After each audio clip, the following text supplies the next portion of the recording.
Olá pessoal, eu sou Arielle Vaidela e este é mais um episódio do podcast Comitê de Clientes lá do Portal Customer. Conectando clientes e empresas. Comitê de Clientes. Nós já estamos na 7ª temporada, como você já sabe, uma longa trajetória e mais de 70 episódios em nosso canal para você consumir de forma gratuita e se manter atualizado sobre a experiência do cliente, comportamento do consumidor, jornada do colaborador, propósito, empreendedorismo, diversos assuntos para você consumir de forma gratuita em nosso canal. E para você conhecer um pouco mais sobre o propósito de conectarmos pessoas e empresas com os seus propósitos, eu vou passar uma vinheta bem rápido e já voltamos aqui. A jornada do consumidor. O sucesso do cliente que recomenda uma marca. Podcast Comitê de Clientes. Conectando clientes e empresas.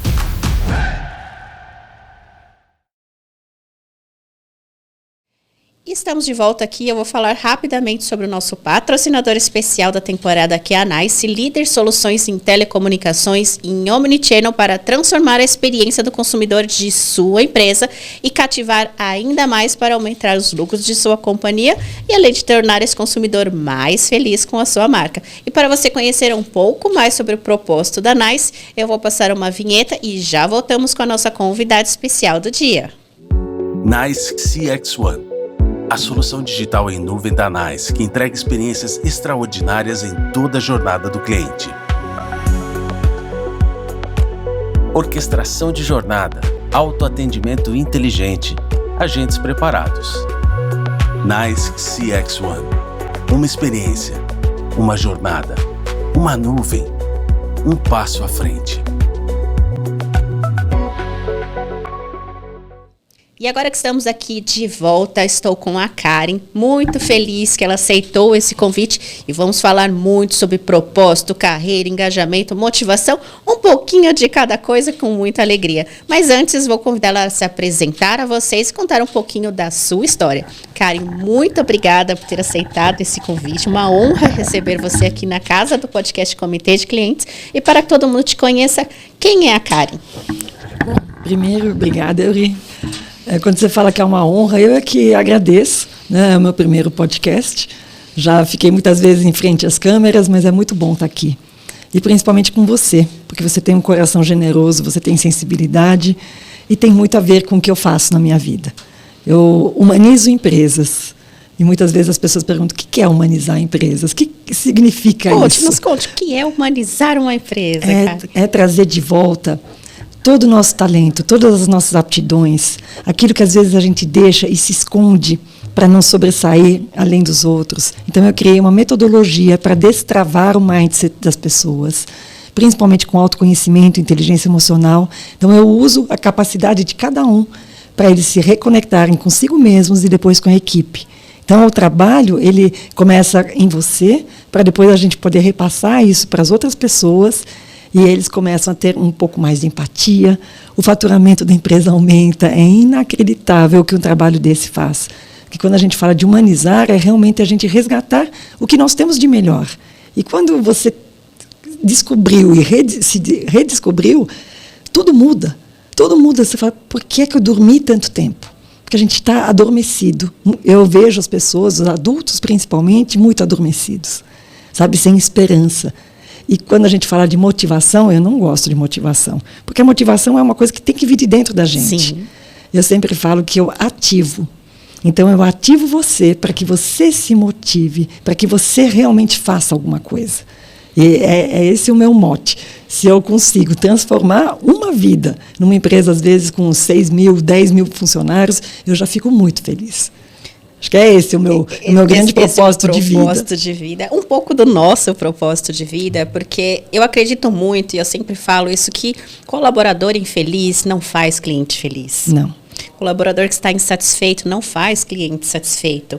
E para esse colaborador estar satisfeito, existe um mundo inteiro ao redor dele que precisa estar condizente. Ele mesmo precisa estar condizente com si mesmo para que ele possa estar bem, se capacitar e aí sim promover uma experiência diferente. E como você ativa esse protagonismo das pessoas? Palavra do milhão, pergunta do milhão, hein? Olha, eu vou dizer que ela é fácil, ela não é difícil, mas basta a pessoa querer, né? Eu não posso fazer pelo outro, mas eu posso fazer com que ele perceba que, se fizer, eu sempre peço, me dá uma chance. Quando a gente pede me dá uma chance, as pessoas elas realmente falam assim, opa, deixa eu ver, né? Porque eu trabalho com uma roda de diálogos. Então você imagina uma mesa como essa, umas 10, 12 pessoas, e eu levanto os temas, e cada uma dessas pessoas elas têm que falar, tá? E falar a respeito do tema. E de repente o outro fala, mas eu jamais poderia imaginar que você pensava desse jeito. Você começa a abrir a possibilidade de uma comunicação fluida, sabe, das pessoas ouvirem, porque a escuta ativa também é importantíssima, porque você precisa aprender a ouvir, você precisa calar, você precisa estar presente, observando. Existem vários tópicos que a gente começa a assumir um comando e não deixar as coisas fluindo, assim, sabe, deixar a vida me levar, de jeito nenhum. Pega isso daí. E quando elas percebem que existe esse fluxo nessa conversa, e quando passa 1h30, falam assim, mas já acabou? Porque assim, já acabou? É que nem aqui, sabe? A gente vai conversar 20 minutos, pá, estala, e você fala assim, mas como já acabou? Porque quando é bom, acaba rápido. E aí eles querem mais. O que tem na próxima semana? E você vai despertando uma curiosidade, mas é uma curiosidade não de falar assim, o que será que ela vai trazer? Não, o que vai agregar na minha vida? E quando você desperta isso, o que vai agregar na minha vida, já está um portal aberto. E nesse portal é que existe a mudança. E a mudança no ser humano só acontece na emoção. Ela não acontece na razão. Nunca. Então, é nesse aspecto que a gente transforma. Então, é só dar oportunidade que as coisas acontecem. Exatamente. E é importante, né, uma das coisas que eu até comentei em um outro episódio, se a gente se propõe a melhorar 1% a cada dia, um passo de cada vez, e sair do lugar, né? Eu costumo dizer que a motivação, ela vem de dentro, mas ela está muito mais ligada, ao meu ver, ao mover para a ação. Sim. Então, você está se propondo, ou se permitindo dar um passo adiante? Aire, mas o que eu almejo está tão longe? Talvez sim, talvez não. Mas se você der um passinho por dia, cada dia ele vai estar um pouquinho mais perto. Mas isso tudo é uma questão de disciplina. O grande problema é que falta disciplina, porque é cansativo. No começo é muito cansativo. Nós temos aqui uma placa-mãe, né, que é o nosso cérebro, vivo falando isso. E este cérebro é alimentado por quem? Por nós mesmos. Então, essa consciência a gente tem que ter. Que tudo que eu penso, tudo que eu falo, tudo que eu vejo, eu sou a responsável. Então, como é que eu estou alimentando esta minha placa-mãe? Como é que eu estou alimentando esse meu cérebro? Com que informações? Com que pensamentos? E quando você percebe que você é o teu autossabotador, que você que te passa a perna o tempo inteiro, porque você fala assim, não, isso daqui não é para mim, isso daqui, imagina. Está lá longe, não faz parte da minha realidade. Não, o cara está louco, imagina, isso não sou eu. Imagina, falar que eu sou inteligente, meu pai sempre me dava tapa na cabeça, que eu sou um burro. Então, ela fica ainda com aquelas coisas do passado, elas não limpam. Então, um outro projeto que eu faço, mas individual, e é legal colocar aqui, que chama Eu Sou. E esse projeto é lindo, porque ele trabalha com autobiografia. Você remonta o teu histórico, você vai lá nos setênios, de 7 em 7 anos, você vai escarafucha do 0 aos 7, dos 7 aos 14, dos 14 aos 21, e quando você começa a observar as coisas, tem gente que ainda reage com 52 anos de idade, da mesma forma como se tivesse 10. É impressionante. Então, você tem que fazer essa faxina, né, na tua vida pessoal mesmo, deixa eu limpar, ressignificar isso, para depois deixar essa mochila velha para trás. Coloca uma nova, sabe? Que a gente todos os dias carrega uma mochila pesada, mas a gente não precisa mais carregar todos aqueles traumas, aquelas coisas todas do nosso passado. A gente pode modificar isso e olhar com outros olhos, sabe? Não tinha como ser diferente daquilo que foi. E talvez, se tivesse sido diferente, eu não sou quem eu sou hoje. Esse tipo de pensamento que a gente tem que ter, né? Mas esse é um trabalho assim, que é totalmente assim, voltado para... É só no, sabe, só one-to-one, porque não tem a menor condição de fazer isso no coletivo, porque é pesado. Eu, às vezes, saio assim, emocionalmente bem drenada, né? Mas é muito rico, muito lindo e transforma a vida. Então, é esse o transformar vidas, né? Quando você falou assim, 1% por dia, eu diria o seguinte, se você pegar uma semana e falar assim, eu vou cuidar da minha saúde esta semana. Na semana seguinte, você fala assim, eu vou cuidar da minha área financeira. Durante a semana inteira, você dá realmente foco naquilo. Na terceira semana, meu lado amoroso, depois a família, depois o trabalho. Você vai pontuando uma área que você quer trabalhar. Gente, depois de, vamos colocar 2 meses... Já mudou toda a sua vida. Mudou a tua vida, porque você botou foco de verdade. Exatamente. Fica tudo mais fácil, mas a gente complica, a gente quer fazer tudo de uma vez. E falando desse ponto, a gente tem uma relação hoje que é o tempo. Sim. A relação de tempo, ela era uma, que as pessoas enxergavam antes da pandemia. A relação tempo, pessoas e relacionamento mudou durante a pandemia, com o lockdown. E agora temos uma terceira equação, tempo, pessoas. E o nível de informação, o nível de cobrança que nós realizamos com nós mesmos, isso impacta diretamente a produtividade, a constância. Quais suas orientações para as pessoas conseguirem destravar os seus objetivos, ter uma constância, uma disciplina e não sofrer com isso? Bom, gestão de tempo é uma preciosidade na vida, não tenha dúvida. Eu aprendi a fazer a gestão de tempo já há mais de 30 anos. E eu vou falar para vocês o que eu fiz para mudar. E eu tenho muito tempo ainda.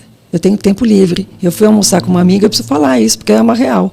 Eu falei assim, antes de ontem eu estava tomando sol na hora do almoço. Fiquei lá, tinha 1h30 e fiquei tomando sol. Ela falou, você não se sentiu culpada? Eu falei assim, de jeito nenhum. Minha agenda estava em ordem, estava tudo certo. Porque a gente precisa de tempo para a gente, cada vez mais. Então eu vou dizer para vocês que, no final do meu dia, eu desligo o meu computador por volta de umas 6, 6h30. Só que, quando eu desliguei o computador, eu tenho lá a próxima agenda, que é de manhã, do dia seguinte. Quais são as minhas prioridades? E qual é a prioridade das prioridades?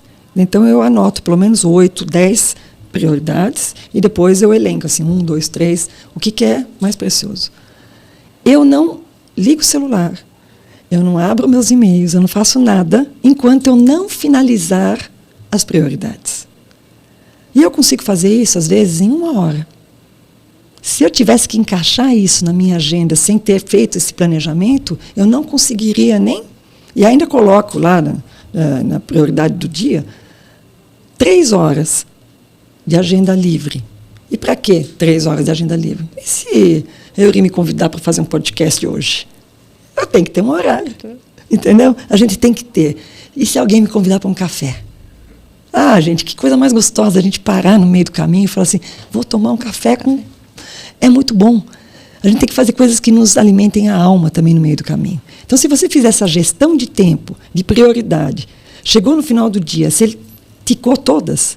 Quando você tica cada uma delas, sabe qual é a informação que você manda para o teu cérebro? Eu gosto assim, ó. Eu confesso que eu faço uma lista e eu sinto uma satisfação enorme quando eu vejo...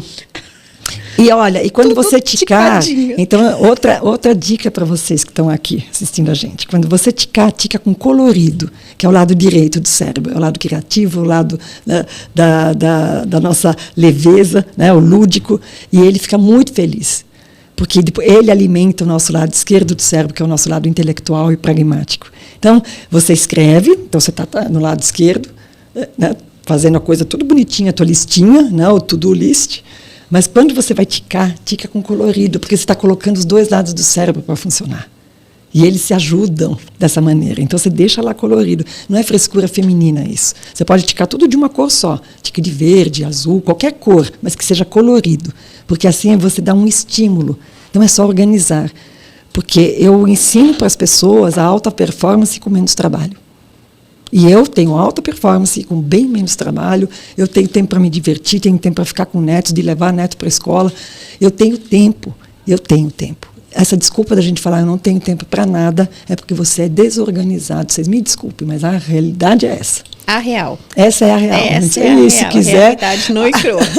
Mas é um ponto muito importante, e 2 pontos que eu queria destacar. Essa questão da organização, ela é até uma questão de saúde, porque ao longo do tempo, se as pessoas têm uma baixa produtividade e podem ficar doentes ou desenvolverem outras situações que está, infelizmente, cada vez mais comum, como síndrome de burnout ou outras síndromes de estresse, por conta de atividades, por conta de estresse de trabalho, por conta de um desequilíbrio nessa balança.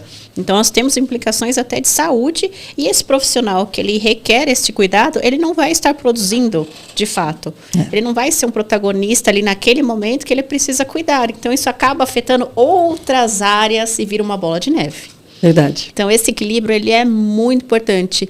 E o segundo ponto, que é, tem tempo para você. Eu estou bem, eu preciso continuar bem, organize a sua agenda para você ter um tempo para você também. Eu sempre falo, coloque o seu nome na agenda. Não deixe de colocar o seu nome na agenda. 3 vezes por dia, o teu nome tem que estar lá, para você se lembrar de você. A gente tem que se fazer uns mimos, sabe? A gente tem que se gostar mais, né? Porque quando fala de autoconhecimento, você tem que falar assim também de autoestima. De eu me gostar do jeito que eu estou. E se você não gosta de algum aspecto da tua vida, o que você está fazendo para modificar isso? Ao invés de reclamar. Qual é a ação que você está fazendo para mudar o ponto situacional? Exatamente, é isso, o tempo todo isso. Então, é um trabalho mágico de mente. E hoje você está dentro de várias empresas e como mentorando também vários profissionais. Quais as dicas você daria, independente da área, para um profissional estar bem e ser protagonista da sua carreira e fazer diferença aonde ele está? Seja você. A primeira coisa. Quanto mais autêntico, quanto mais genuíno a pessoa for, mais fácil fica para ela dar conta do dia a dia dela. A gente já assume muitos papéis e muitas vezes a gente coloca máscaras, sabe, de que está tudo bem. O burnout acontece quando a gente já está com a máscara, assim, parece que durante o ano inteiro a gente anda com a máscara que a gente deveria talvez só usar no carnaval. E tira a máscara, fala não, aprenda a dizer não. É um ponto importante. Importantíssimo. Aprenda a dizer não. Mostre a sua agenda para quem está exigindo demais de você. Fala assim, eu estou fazendo isso, isso, isso. Qual é o ponto que você quer que eu tire para poder aceitar a tua demanda? Quando você faz isso, você coloca em xeque a outra pessoa para ela perceber o que está acontecendo na tua vida.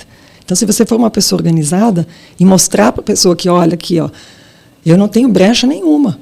Se você não... Eu tenho que tirar uma dessas prioridades para encaixar a sua. Me diga qual. Porque você deixa todo mundo cair na real mesmo. Sabe? E quando você se posiciona, quantas pessoas não se posicionam? Falam assim, eu estou 2 meses só na empresa, mas tem uma planilha aqui que eles utilizam e essa planilha não é boa, poderia ser feita de outra maneira, a gente ia ter mais informações e menos trabalho.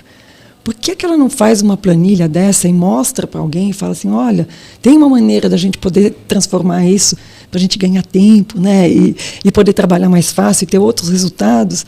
Ou seja, quanto mais você se colocar, melhor é. Então, eu acho que o melhor conselho que eu posso dar para alguém é seja você, porque você tem histórico, você tem uma bagagem de tudo que você aprendeu academicamente, do que a vida te ensinou, do que os outros trabalhos te ensinaram, por que é que você não coloca isso em prática e não se posiciona ao invés de se esconder? A gente tem medo, às vezes, de perder o trabalho, mas ninguém vai perder um trabalho quando se posiciona e fala, existem outras maneiras de fazer, podemos pensar diferente? E quais as dicas você daria para este profissional que está vivendo isso nesse momento? Eu estou com medo de perder meu emprego, eu sei que posso fazer diferente de uma outra maneira. Como destrava esse mindset? Tem um exercício ótimo. E eu vou passar esse exercício para vocês assim, com o maior carinho. Pode ser meio ridículo, mas não importa. Para o cérebro ele não é ridículo. Isso é um exercício da neurociência. Ele é o seguinte, você conversa com medo.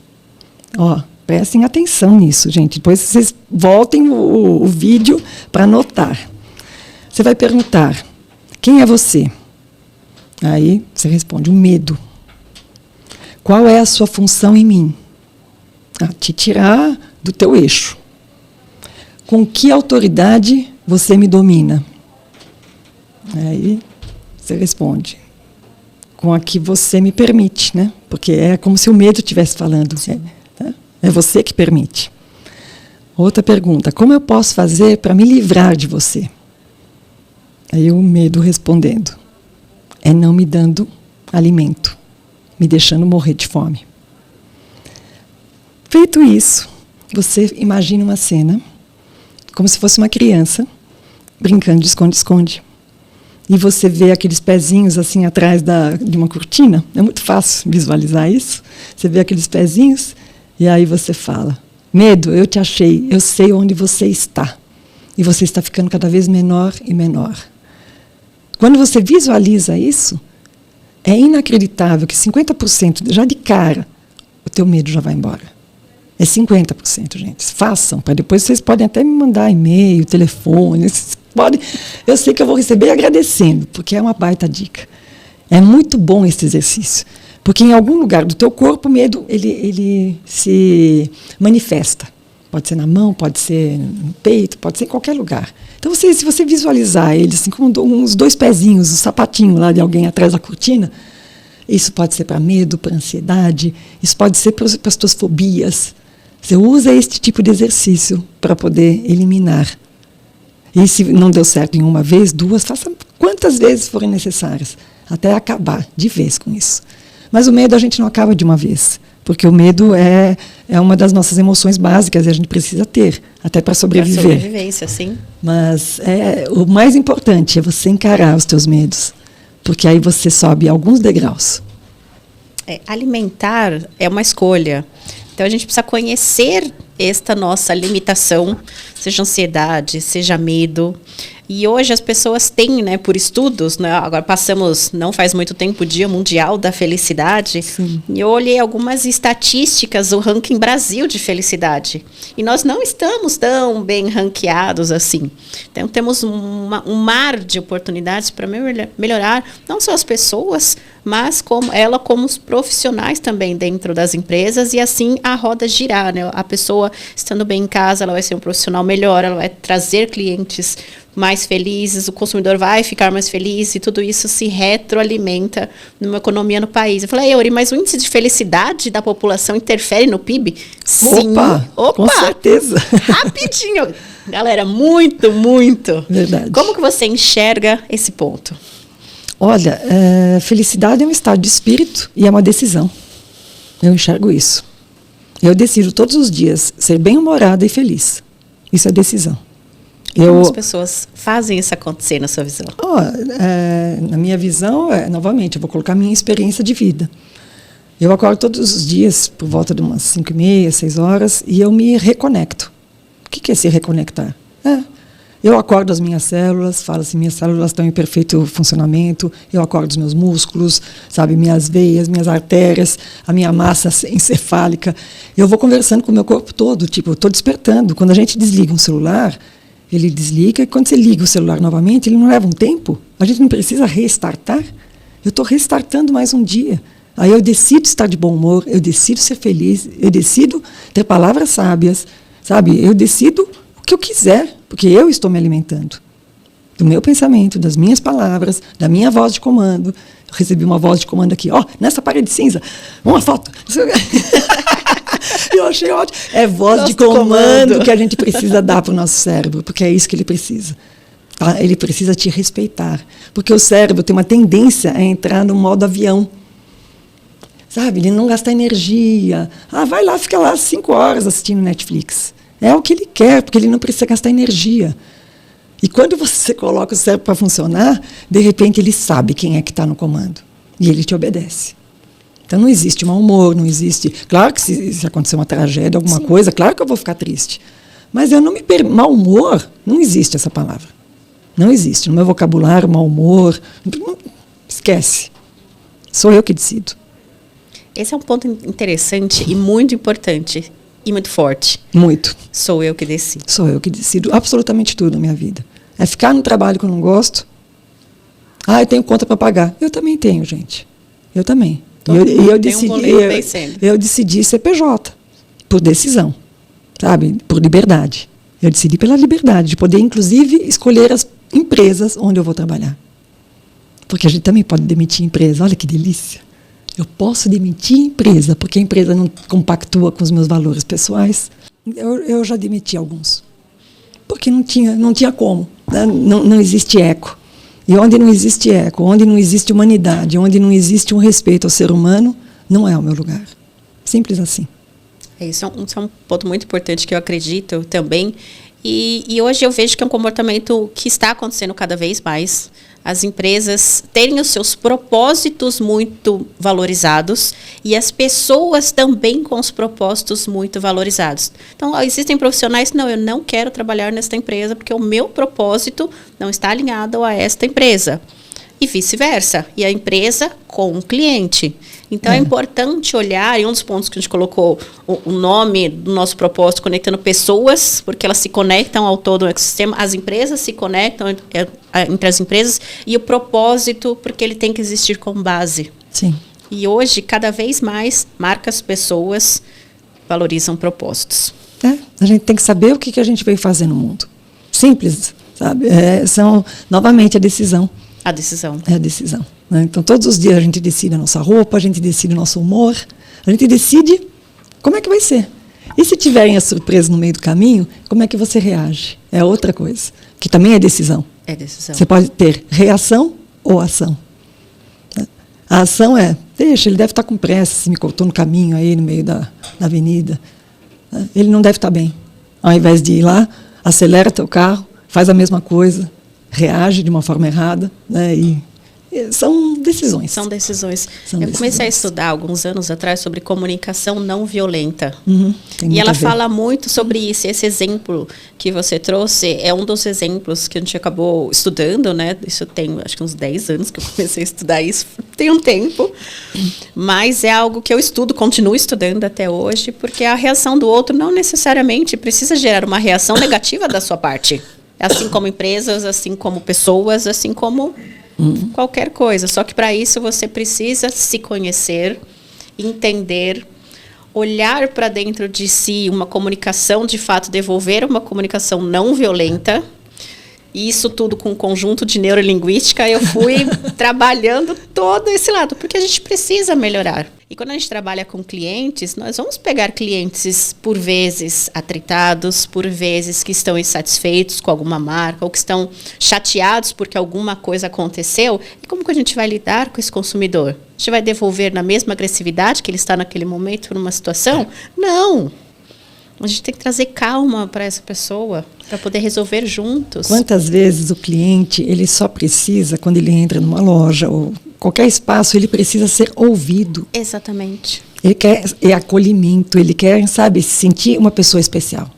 Eu vejo isso em qualquer... Isso pode ser numa loja de parafusos, pode ser no cabeleireiro, pode ser comprando a Ferrari, não importa qualquer como. Segmento. Qualquer segmento. Ele precisa desse acolhimento porque ele decidiu comprar algo. E se ele decidiu comprar algo, ele saiu da casa dele para ir ao encontro da loja, seja lá onde for, ele precisa ser acolhido. E aquela coisa dos olhos nos olhos. Que saudade que eu senti nesses 2 anos de pandemia, que eu não tinha esse contato com as pessoas, eu sentia falta disso. Das pessoas. Falta disso. Eu senti mais falta ainda dos abraços, porque eu sou uma abraçadeira de plantão, né, que eu falo que eu gosto de abraçar. Mas a gente precisa realmente lembrar disso. Se você saiu da tua casa, você pensa nisso quando você for atender qualquer pessoa. Saiu da casa, olha para ele e fala assim, você me deu o prazer de estar aqui, e eu vou dar o teu melhor. Porque todas as vezes que a gente estiver em frente a alguém, se a gente puder fazer com que a pessoa saia melhor do que ela entrou, nós já ganhamos o dia. Sim, exatamente. E esse é um pouco do propósito de tudo, né? Então, eu confesso, na pandemia, eu não aguentava ficar, tinha hora que eu não aguentava ficar presa dentro de casa, mas a gente não podia sair, não tinha para onde ir. Aí eu pegava o carro, dava 3 voltas no quarteirão para ver uma árvore, um pássaro, alguma coisa fora, né, que seja diferente da minha janela.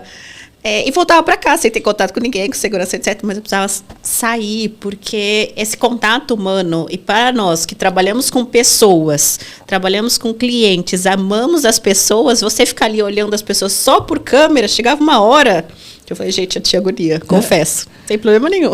Eu dava a volta no quarteirão com o carro. Eu fiz muitas mentorias por vídeo, né? E quando eu conheci essas pessoas pessoalmente, menina, eu caí num choro. Diferente. Eu caí num choro, porque eu falei assim, ai, saiu da tela, existe. Né? Eu não sou desse metaverso. Né? Eu não sou da tela. Saiu da tela, tem cheiro, tem cor, tem expressão. É muito bom isso, é muito bom. O vídeo acaba limitando muitas coisas. Teve alguns clientes que eu acabei fechando durante a pandemia e fui conhecer 2 anos e meio depois. É isso mesmo. E aí, quando você tem uma imagem no vídeo de uma forma, e aí a pessoa ao vivo é diferente. Eu cheguei a conhecer, eu falei, nossa, mas tem 2 metros de altura, eu tenho 1,5. No vídeo não dava a impressão que seria uma pessoa tão alta desse jeito. Porque te cria ali uma forma diferente quando a gente está no vídeo, né? Sim, totalmente diferente. Sem dúvida nenhuma. Muito bom. E uma última dica para os profissionais que estão entrando no mercado de trabalho, que estão ingressando nessa nova aventura. Eu vou dar uma dica muito atual para vocês que estão entrando agora. Eu faço muito trabalho de conflito de gerações dentro das empresas, porque existem muitas mentes que já estão há muito mais tempo, né? Pessoas que passaram dos 45, dos 55, dos 60 e poucos. E se vocês conseguirem se juntar e unir forças, vocês não fazem ideia que vocês vão virar uns foguetes. Porque existe um lado do jovem que é a imaturidade por conta da própria idade, não tem como ser muito maduro mesmo, até de ter o traquejo do trabalho. E existe toda a maturidade das pessoas mais sênior para que elas possam ensinar esses jovens a ter esse equilíbrio emocional. Porque o jovem, ele é acelerado, e é muito bom ver essa coisa acelerada deles, né? E de ver essa vivacidade, que a gente vai perdendo com o tempo, com a idade. A gente perde, não tenha dúvida disso. E não é porque a gente perde porque quer, é porque é assim mesmo, né? Eu falo que a gente começa a vida como se fosse uma uva Itália e termina como uma uva passa, né? Todo murchinho, porque vai murchando. E essa retroalimentação, ela é importantíssima, porque um pode dar a mão para o outro. Então, se este jovem quer realmente entrar no mercado de trabalho, sabe, gruda nos mais sêniores, porque a possibilidade dele crescer dentro da empresa é infinitamente maior. É infinitamente maior. Então, eu digo isso de coração, porque empresas, eu não quero citar nomes de empresas, mas grandes corporações, né, principalmente as norte-americanas, já estão contratando pessoas sêniores para acompanhar jovens, só para vocês terem uma ideia. Então, isso é muito legal. Isso tem que ser ouvido de verdade, sabe? Você vai fazer, puxa, mas não basta os meus pais, né? O pai e mãe, eles normalmente não vão conseguir te dar nenhum conselho, mas uma pessoa de fora vai, porque é uma outra visão. A gente tem que levar em consideração que uma pessoa que está trabalhando depois de 60 dentro de um ambiente corporativo é porque ela gosta muito. Sim, é o propósito dela. É o propósito dela. Então, eu acho que essa é uma grande dica, porque é uma coisa assim, gostosa de ver. Quando eles acompanham, fiz até uma palestra no Espaço Cuba a respeito disso, e transformam muito essa comunicação. É bárbaro, porque é muito bom para os dois. Encantador o seu trabalho, Karen. Já te falei, repito, e vou continuar repetindo. Consuma os seus conteúdos, seus ensinamentos, mesmo que seja aquele rios rapidinho ali. Eu falei, opa, ela postou, deixa eu ver aqui. Os meus 1 minuto, né? 1 minuto faz muita diferença. Realmente, parabéns pelo trabalho, pelo engajamento, pela seriedade que você leva o tema para dentro das empresas e para as mentorias que você transforma realmente vidas das pessoas. Muito Isso obrigada. faz diferença realmente. Obrigada, que eu possa realmente seguir em frente, que eu tenha muita saúde, eu sempre peço muita saúde, muita disposição, vigor, energia, para que eu continue trabalhando até o último dia, porque é isso, eu amo o que eu faço com a alma, com o coração, com o espírito, eu gosto, de verdade, eu gosto de gente. Sejam bem-vindos. Sejam bem-vindos. Muito obrigada mais uma vez. Obrigada. E quem quiser entrar em contato com a Karen, como que ela faz? Deixa o seu Instagram, pessoal, o Instagram dela, já digo que é fabuloso, tá? @Karen Guth. Karen é com K e com I, Guth, G-U-T-H. E mais uma vez eu vou deixar aqui nos comentários também o Instagram dela para você entrar em contato e consumir esse conteúdo riquíssimo que ela tem para você, além de todas essas dicas fabulosas. Para você que não anotou, volta o vídeo, faz o exercício que você vai ver a transformação como protagonista da sua vida. Eu sou Uriale Voidella e este foi mais um episódio do podcast Comitê de Clientes lá do Portal Customer, pessoal. E espero vocês no próximo episódio. Tchau, tchau. Comitê de Clientes, uma produção do Portal Customer. Oferecimento customercentric.com.br. Especialista em criar experiências incríveis.